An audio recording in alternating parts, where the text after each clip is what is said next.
So hello students, कैसे हैं आप सब। आज की इस वीडियो में मैं आर्यन वर्मा आपको क्लास ट्वेल्थ की मैथ्स के बारे में पूरी जानकारी देने वाला हूं। तो आपकी क्लास ट्वेल्थ की जो मैथ है वो बहुत ही ज़्यादा इजी है और स्कोरिंग है। पर भैया हमें तो मैथ में बहुत डर लगता है, पर हम किस तरीके से उसको कवर कर पाएंगे, किस तरीके से करेंगे, आपको बिल्कुल भी टेंशन लेने की कोई भी ज़रूरत नहीं है।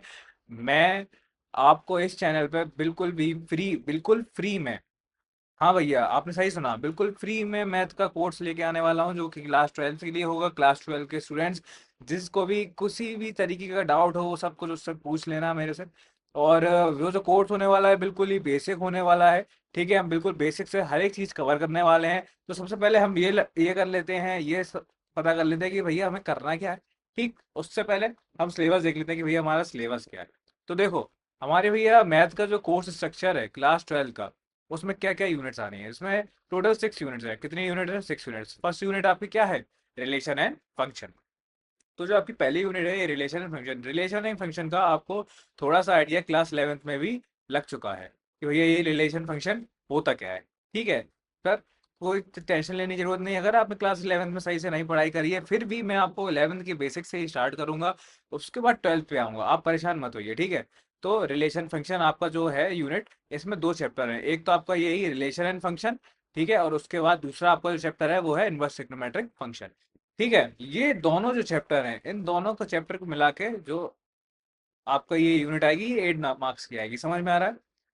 ठीक है। ठीक, आगे बढ़ते हैं। देखिए, आपकी जो सेकंड यूनिट है ये है अलजेब्रा। ठीक, ये आपकी कितने मार्क्स की आने वाली है? 10 मार्क्स की। थर्ड यूनिट आपकी क्या है? कैलकुलस। कैलकुलस में भैया बहुत ही ज्यादा थोड़ा हार्ड है, बहुत ज्यादा हार्ड नहीं कहेंगे। बच्चों को बहुत ज्यादा डर लगता है कि बच्चों को इंटीग्रेशन नहीं आता है, पर आप बिल्कुल भी टेंशन नहीं, मैं इंटीग्रेशन इस तरीके से पढ़ाऊंगा कि आपको लगेगा कि ये तो भैया इतना आसान है, मैथ में इंटीग्रेशन से आसान कोई भी चीज नहीं है। ठीक है, तो आपको बहुत ही ज्यादा क्लियरिटी हो जाएगी, आप बिल्कुल भी टेंशन मत लेना। ठीक, तो आपकी जो कैलकुलस है ये कितने मार्क्स की आने वाली है? 35 नंबर की। भैया बहुत ज्यादा मार्क्स की आने वाली है। ठीक है, अब आपकी जो फोर्थ यूनिट है ये कौन सी है? Vector and 3D। वेक्टर आपको थोड़ा सा आइडिया होगा वेक्टर का, क्योंकि आपने क्लास 11th की फिजिक्स में पढ़ रखा होगा। हाँ जी भैया, क्लास 11th की फिजिक्स में ये पहले ही आ जाता है। और क्लास 12th की मैथ्स में ये, सॉरी, क्लास 12th में ये आता है मैथ्स में। ठीक है, तो ये जो आपका वेक्टर एंड 3D है, अब इसमें 3D में क्या आता है भैया? 3D में स्ट्रेट लाइन और कोनिक सेक्शन। कोनिक सेक्शन तो आप डिलीट कर दिए गया है, थोड़ा बहुत इसका एक ग्लैंस लिया जाता है। पर आपका जो स्ट्रेट लाइन है ये इसमें आता है। ठीक है, बहुत ही ईजी है, बिल्कुल भी उसकी टेंशन लेने की जरूरत नहीं है, बहुत ही ज़्यादा सिंपल है, बेसिक चैप्टर। ठीक है, तो ये कितने मार्क्स का आता है? टोटल 14 मार्क्स का। अब उसके बाद जो फिफ्थ यूनिट है आपकी है ये लीनियर प्रोग्रामिंग। लीनियर प्रोग्राम में आपको थोड़ा सा कॉन्सेप्चुअल है। ठीक है, थोड़ा सा आपको इसमें मेहनत करनी पड़ेगी और ज़्यादा नहीं। पर हाँ, ये बहुत ही ज़्यादा स्कोरिंग चैप्टर है।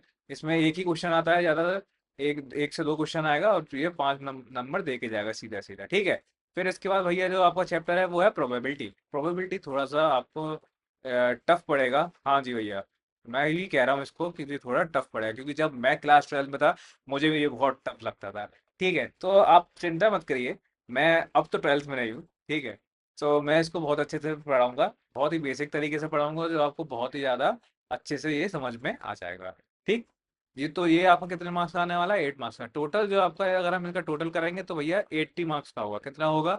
80 मार्क्स। भैया ये तो 100 का हो रहा था, नहीं भैया, जो रिटन पेपर होगा वो आपका 80 मार्क्स का होगा, और 20 मार्क्स का आपका इंटरनल असेसमेंट होगा।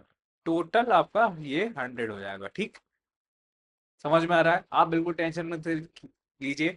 आपका मन होता है, काफी बच्चे सोचते हैं कि भैया आधे 6 महीने निकल चुके हैं, अब क्या करें, अब से भी अगर स्टार्ट करेंगे तो क्या होगा, या होगा कि नहीं होगा, अगर मेरे को अच्छे स्कोर लाने हैं तो किस तरीके से होगा। तो आप बिल्कुल भी टेंशन मत लीजिए।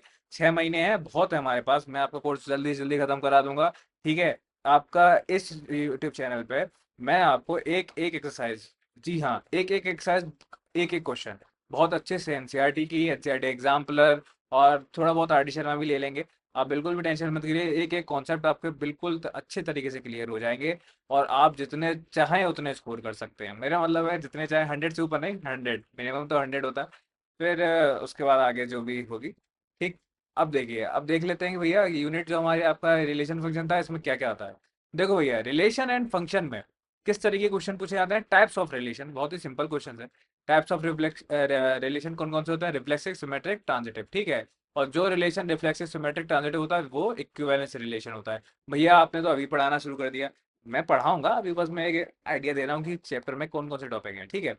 फिर आपको मैं बहुत ही अच्छे से, बहुत ही डीपली सारे चैप्टरों की अलग अलग वीडियो, सारे एक्सरसाइज के अलग अलग वीडियो बना के डालूंगा।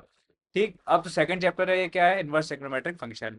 इसमें आपका रेंज, डोमेन और प्रिंसिपल वैल्यू ब्रांच इस तरीके से निकाला जाता है। ये आपको ट्रिग्नोमेट्री से लिंक है, इस वजह से ये आपको ज़्यादा दिक्कत नहीं देने वाला है, क्योंकि हम ट्रिग्नोमेट्री पढ़ चुके हैं। पर अगर आप अब तब भी भूल अभी तक भूल गए हैं, तब भी मैं बिल्कुल बेसिक से पढ़ाऊंगा, तो आपको ये कवर अच्छे से हो जाएगी, ठीक है। अब इसके बाद जो आपकी सेकंड यूनिट है, ये एलजेब्रा। एलजेब्रा में मैट्रिसेस एंड डिटर्मिनेंट, ये दो नए चैप्टर हैं। पर भैया ये दो जो चैप्टर हैं, ये बहुत ही ज़्यादा सिंपल हैं, ठीक है। इनके अलग कॉन्सेप्ट्स हैं, पर अगर आप इसको अच्छे से तैयार कर लेंगे तो ये आपको बोर्ड में तो बहुत अच्छे नंबर दे के ही जाएगा। पर ये आपके जो भी बच्चे जेई की प्रिपरेशन कर रहे हैं, हाँ भैया, जेई की प्रिपरेशन सब बच्चे कर रहे होते हैं, तो उनके लिए भी बहुत ही ज़्यादा हेल्पफुल हो, ठीक है।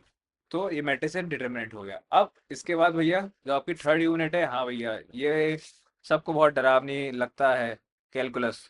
पर ऐसा जरूरी नहीं है, ये बहुत ही ज़्यादा इजी है। क्या है, इजी। तो इसमें जो पहला चैप्टर आपका आएगा, पहली एक्सरसाइज जो आपकी है, कंटिन्यूटी एंड डिफरेंशिएबिलिटी की है, ठीक है। Continuity and differentiability. फिर उसके बाद दूसरा चैप्टर है, इसमें application of derivative. Application of derivative में आपका डिफरेंशिएशन और ये सब चीज़ें हैं, ठीक है। इंक्रीजिंग डिक्रीजिंग फंक्शंस हैं, ठीक। कंटिन्यूटी एंड डिफरेंशिएबिलिटी में आपका लिमिट वगैरह होता है, आपको बिल्कुल टेंशन नहीं लेनी है, ये सब कुछ बहुत आसानी से हो जाएगा। फिर आपका है इंटीग्रल्स। इंटीग्रल्स में इंडेफिनिट इंडेफिनिट इंटीग्रल्स, उसके फॉर्मूले वगैरह होता है, बिल्कुल फॉर्मूला अगर आपको बिल्कुल अच्छे से तैयार हो जाएगा, तो ये आपको बहुत आसानी से समझ में आ जाएगा, ठीक।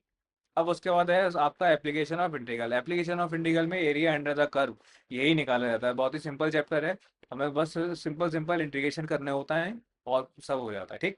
अब इसका जो फिफ्थ चैप्टर है, ये आपका डिफरेंशियल इक्वेशन। डिफरेंशियल इक्वेशन में degree, high, order, degree and general and particular solution निकालना होता है। ये भी बहुत ही सिंपल चैप्टर है, ठीक।